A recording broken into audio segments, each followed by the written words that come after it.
আপনি যদি একজন সেলসম্যান হয়ে থাকে, আমার কথাগুলো গুরুত্ব দিয়ে শুনবেন এবং বুঝবেন। একজন সেলসম্যানকে কয়েকটি বিষয় সবসময় মাথায় রাখতে হবে। তার মধ্যে অন্যতম হচ্ছে, যেখানেই দেখিবে দোকান সেখানেই দিবে হানা, পেলেও পেতে পারো মনের মতো অর্ডার খানা। আমি আবারও বলছি, যেখানেই দেখিবে দোকান সেখানেই দিবে হানা, পেলেও পেতে পারো মনের মতো অর্ডার খানা। আরেকটি বিষয় হচ্ছে, কেনাতে হলে চেনাতে হবে। মানুষ তারটাই কেনে যারটা চেনে।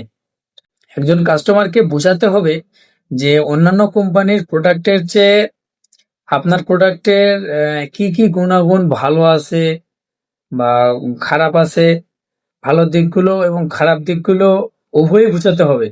একজন কাস্টমার যখন আপনার প্রোডাক্টটি চিনবে তখনই কিনবে।